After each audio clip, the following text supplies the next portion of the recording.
और बड़ी खबर बिहार की राजनीति से जुड़ी हुई इन तस्वीरों को देखकर आप समझ लीजिए कि नीतीश कुमार अपना नॉमिनेशन फाइल कर चुके हैं। वो नीतीश कुमार जिन्होंने 2 दशक से ज्यादा वक्त तक बिहार की सत्ता को संभाला बतौर मुख्यमंत्री, अलग अलग गठबंधन में वो रहे, कभी आरजेडी के साथ रहे, कभी बीजेपी के साथ रहे, फिर चुनाव बीजेपी के साथ लड़कर आरजेडी के पास चले गए, आरजेडी के साथ चुनाव लड़कर बीजेपी के साथ आ गए। ये सब कुछ पिछले 2 दशकों में बिहार ने और इस देश ने बखूबी देखा है। लेकिन आज ये तस्वीरें भी देश ने देखी जब मुख्यमंत्री रहते हुए नीतीश कुमार ने अपना नॉमिनेशन फाइल किया है राज्यसभा के लिए। और इन्हीं तस्वीरों से पहले जब अटकलें इसको लेकर चल रही थी, तब सबसे पहले न्यूज 24 ने ही, ऋषिकेश कुमार हमारे सहयोगी ने, उन्होंने ये खबर आप तक पहुंचाई थी। और उसके बाद लगातार जो जेडीयू के कार्यकर्ता हैं, उनका गुस्सा, उनकी नाराजगी, ये तमाम चीजें भी आपने देखी हैं। अब सवाल इसी को लेकर है कि नीतीश कुमार तो राज्यसभा जा रहे हैं, नॉमिनेशन वो अपना फाइल कर चुके हैं, 16 मार्च को यहां पर उनका चुनाव भी यहां पर हो जाएगा। फिर इस आज के बाद से जो तमाम सवाल हैं वो इसी को लेकर यहां पर खड़े हो रहे हैं कि नीतीश अगर जा रहे हैं दिल्ली तो फिर बिहार की कौन संभालेगा गद्दी। सवाल इसलिए भी क्योंकि एक बम्पर मेजॉरिटी की सरकार इस बार एनडीए को वहां पर मिली थी। 243 विधानसभा सीटों वाले बिहार राज्य के विधानसभा चुनावों में नीतीश कुमार के चेहरे पर चुनाव लड़ा गया। 25 से 30 फिर से नीतीश का नारा दिया गया और उसमें 89 सीटें बीजेपी ने जीती तो 85 सीटें जेडीयू जीत कर आई। लेकिन इस सब के बीच अचानक से नीतीश कुमार का राज्यसभा के लिए नामांकन करना यह सवाल खड़े कर रहा है अपने तमाम समर्थकों के बीच भी और बिहार की जनता के बीच भी। लेकिन सवाल के बीच में एक बड़ी खबर आपको बता दें, केंद्रीय गृह मंत्री अमित शाह मौजूद रहे नॉमिनेशन फाइल करने के दौरान विधानसभा सचिवालय में।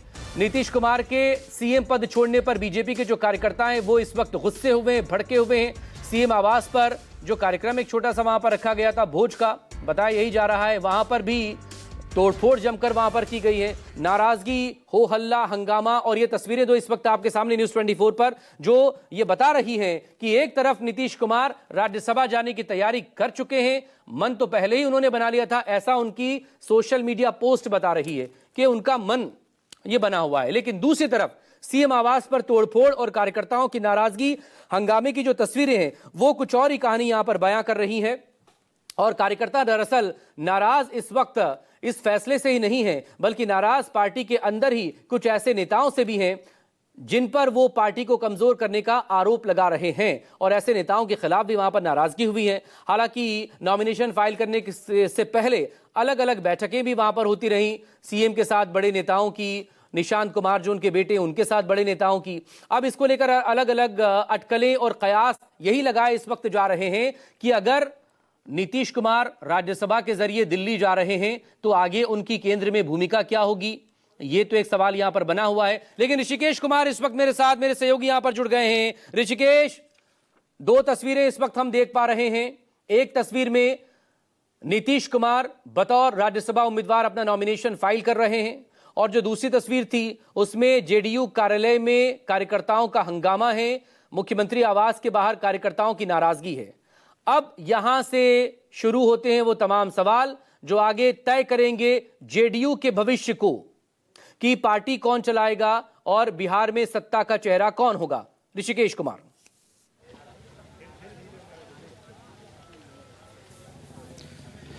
मकसूद देखिए, इसके पहले एक अपडेट ये मैं दे दूं कि जब मुख्यमंत्री सचिवालय से निकलकर वहां से निकले तो बगल में मेरे पीछे आप देख रहे हैं वो स्टेट गेस्ट हाउस है और यहाँ पे तकरीबन 30 से 35 मिनट गृह मंत्री अमित शाह, नितिन नवीन, नीतीश कुमार, ललन सिंह, विजय चौधरी, विजेंद्र यादव, ये जो तमाम नेता थे उनकी तकरीबन आधे घंटे तक मुलाकात चली। हालांकि ये औपचारिक मुलाकात कही जा रही है नामांकन के बाद। और फिर अब से कुछ मिनट पहले मुख्यमंत्री नीतीश कुमार अपने सरकारी आवास एक अन्य मार्ग में पहुंच गए हैं।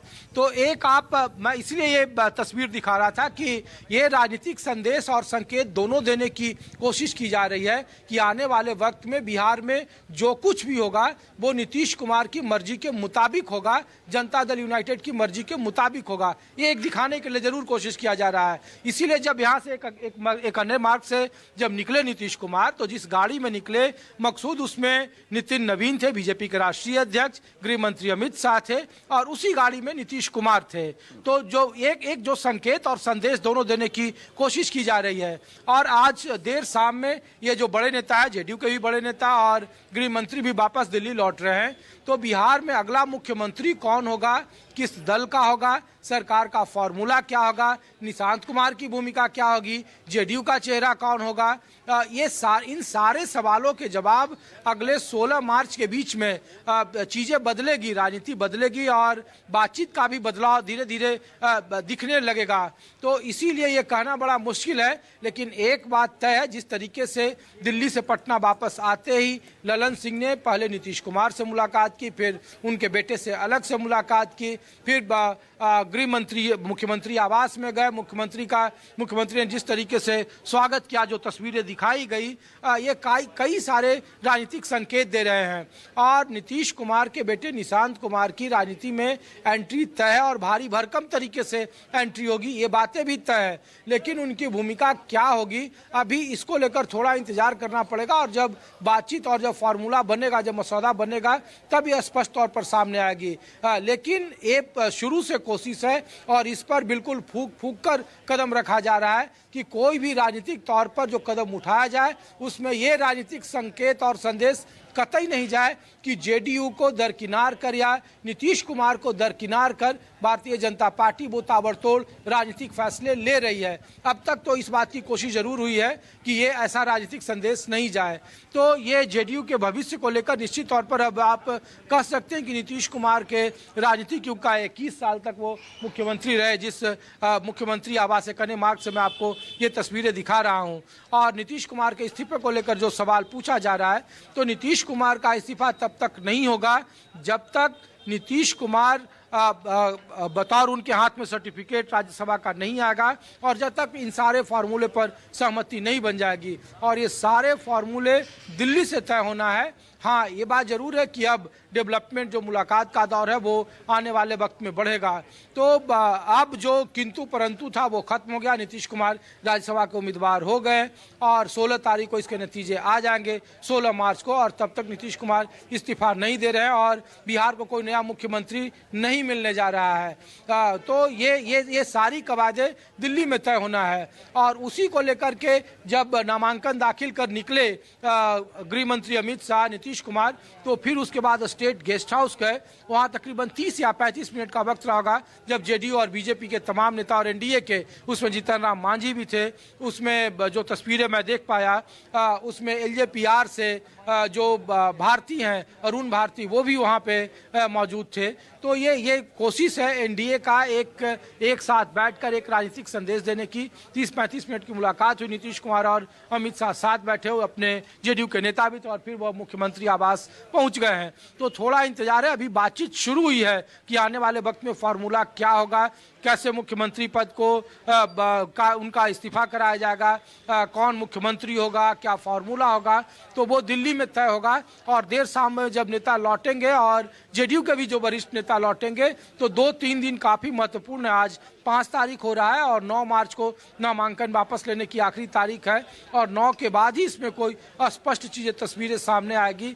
10 मार्च के आसपास हम लोग ये बता पाने की स्थिति में होंगे कि बिहार का अगला मुख्यमंत्री किस पार्टी का होगा, कौन हो सकता है और सरकार का फार्मूले पर क्या सहमति बनती हुई दिख रही है। निशांत कुमार का राजनीतिक भविष्य आने वाले वक्त में क्या होगा।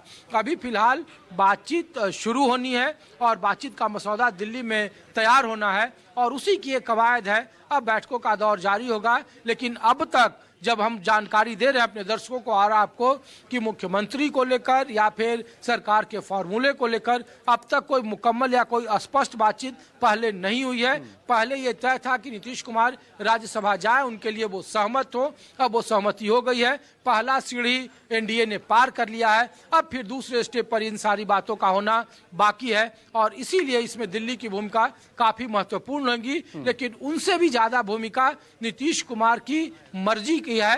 नीतीश कुमार को दरकिनार कर या नीतीश कुमार के असहमति को लेकर कोई भी राजनीतिक फैसला भारतीय जनता पार्टी या एनडीए बिहार में नहीं करेगी। ऋषिकेश, लेकिन इस सबके बीच आप कह रहे हैं कि फैसला दिल्ली से होगा, ये सबको पता होगा, लेकिन जो बिहार की जनता है या खासतौर पर जेडीयू के जो कार्यकर्ता हैं, वो इस बात से बहुत नाराज हैं। उनकी नाराजगी दूर कैसे होगी? क्या निशांत कुमार को आगे करके थोड़ा सा ये डैमेज कंट्रोल होगा? और आपको ये भी बखूबी पता होगा कि पार्टी चाहे कोई भी हो, हर पार्टी के अपने कुछ धड़े होते हैं, उसमें जातियों को लेकर भी गोलबंदी होती है नेताओं के बीच, और बाकी और अलग अलग समीकरण भी वहां पर होते हैं। तो जाहिर तौर पर जेडीयू का भी एक बड़ा तबका, उसके अपने कुछ दबाव होंगे, उसके अपने कुछ सवाल होंगे, उसके अपने कुछ परेशानियां होंगी। तो ये सब कुछ, इसको मैनेज करना क्या इतना आसान होगा आज के बाद?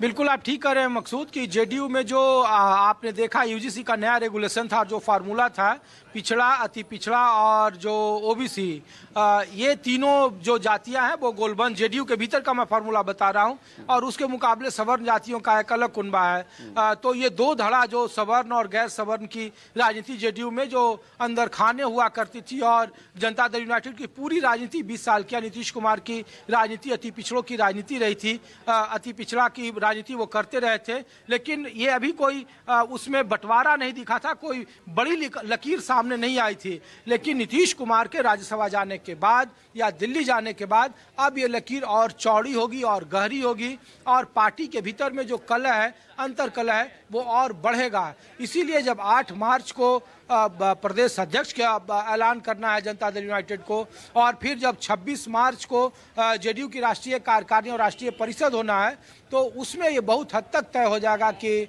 जनता दल यूनाइटेड के आने वाले वक्त में राजनीतिक भूमिका क्या होगी, और जेडीयू के लिए निशांत कुमार कितने जरूरी होंगे और किस भूमिका में होंगे। लेकिन उस धड़े को शांत करने के लिए निशांत कुमार को बड़ी जिम्मेदारी मिलना बिल्कुल ये तय है, और इसीलिए इसको लेकर के जो कयास लगाए जा रहे हैं कि डिप्टी सीएम हो सकते हैं, वो पार्टी के राष्ट्रीय अध्यक्ष हो सकते हैं, ऐसे कई सारे विकल्प हैं जिसको लेकर ये चर्चाएं हैं।